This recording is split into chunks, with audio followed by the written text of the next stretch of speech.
మీ business ఏదైనా మీ ఊర్లో promotion చేయాలంటే అది సుమన్ టీవీతోనే సాధ్యం. ఇప్పుడే సంప్రదించండి. పాయకరావుపేట కైలాసపట్నం వద్ద ఈరోజు ఒక విషాదకర సంఘటన అయితే చోటు చేసుకుంది. ఏదైతే ఉందో బాంబులు తయారు చేసే ఫ్యాక్టరీలో, బాణసంచ తయారు చేసే ఫ్యాక్టరీలో అగ్నికి పేలుడు సంభవించింది. అయితే ఈ పేలుడు సంభవించడంతో సుమారు 8 మంది వరకు మృతి చెందినట్లు ప్రాథమిక సమాచారం. మరో 8 మంది క్షతగాత్రులుగా ఉన్నట్లు అయితే తాజా సమాచారం.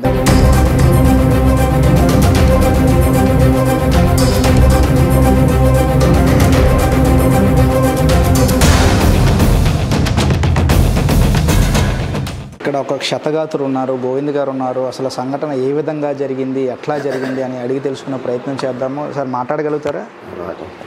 ఏం పేరు మీ పేరు? యశగోవిందండి. ఏం జరిగిందండి అసలు? అక్కడ ఉదయాన్నే 8-9 గంటల పనికి వెళ్ళాను సార్. పనికి వెళ్ళి నేను ఏరే పని చేస్తున్నాను, కొంతమంది ఏరే పని చేస్తున్నారు.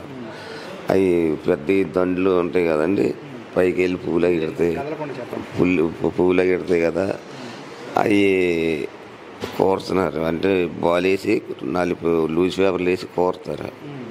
ఆ కూరలో ఎక్కడ రాపు అయిందో రాపు మంటలు వేసిపోయింది. అక్కడ ఫైర్ అయిపోయింది మొత్తం. నేను కొద్దిగా కిటికీ చిన్న దారివారం కూర్చున్నాను. ఇలా బయటికి దిగినాను, పడిపోయాను. పడిపోయి అక్కడ కొంచెం కొట్టుకొని ఆ జాయిగా అలా గడ్డ ఉంది పక్కన, ఆ గడ్డలోకి దిగేసాను తుప్పల్లో పడి.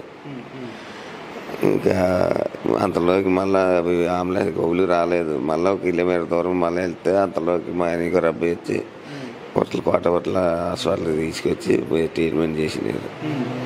ట్రీట్మెంట్ చేసిన తర్వాత కలెక్టర్ గారు వచ్చి ఇప్పుడు కేజీకి తీసుకెళ్ళిపోమని చెప్పినారు అర్జెంటుగా. ఎన్ని గంటలకు జరిగింది? కరెక్ట్గా 1:15 1 గంట 12:30 టైంలో. ఇంకో 1/2 గంట ఉంటే బోనెలు వేసేస్తాం. ఆ బాల్ వేసేసి ఆడు వేసేస్తాడు. ఆ బాల్ లాస్ట్ బాల్ అదే, అది దాంట్లో కూరపోతాడికి ఫైర్ అయిపోయింది. సారా జీవులు తయారు చేస్తాం సార్. సారా జీవులు అంటే మీదకి వెళ్ళి వెళ్తాయి కదా, అవుట్లు బిగింపు చేస్తున్నాం. ఆ బిగింపు చేసే టైంలో ఫైర్ అయిపోయింది. అది ఎంతమంది ఉంటారు సార్ ఫైర్ అయ్యేటప్పుడు? ఫైర్ అయ్యేటప్పుడు మొత్తం జనం 30 మంది దగ్గర ఉంటారు. 30-25 దగ్గర ఉంటారు. సరే, డాక్టర్తో మాట్లాడా, మీకేం కాదు, తగ్గిపోద్ది అన్నారు. మీరేం టెన్షన్ పడదు, సరేనా? సో ఇది ప్రస్తుత పరిస్థితి. ఏదైతే ఉందో ఆ అవుట్స్ ఏవైతే ఉన్నాయో, అవుట్స్ తయారు చేస్తున్నప్పుడు అది మందు కూడుతున్నప్పుడు జస్ట్ ఇలా పుష్ చేస్తున్నప్పుడు కొంత నిప్పురవ్వలు వచ్చేసి ఆ మందు రాపిడయ్యి ఫైర్ యాక్సిడెంట్ జరిగింది. ఫైర్ యాక్సిడెంట్ జరిగినప్పుడు సుమారు కంపెనీలో 25 నుంచి 30 మంది ఉన్నారు. ఎప్పుడైతే సంఘటనా స్థలం అంటే సుమారు మధ్యాహ్నం 1 గంట 2 మధ్య ఇంకో అరగంట ఉంటే మేము బయటికి భోజనానికి వచ్చేసేవారము. సో ఈ సమయంలోనే ఇలా జరిగింది. ఫైర్ జరిగేటప్పుడు సుమారు అందులో 25 నుంచి 30 మంది కూడా ఉన్నారంటున్నారు. ఎవరైతే ఉన్నారో గోవింద్ గారు.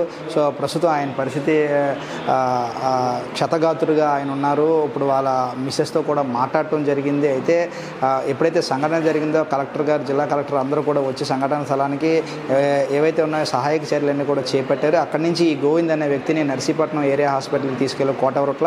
అక్కడి నుంచి కలెక్టర్ గారు వచ్చి మెరుగైన వైద్యం అందించేందుకు ఈ విశాఖ కేజీకి కూడా తరలించారంటూ కూడా చెప్తా ఉన్నారు.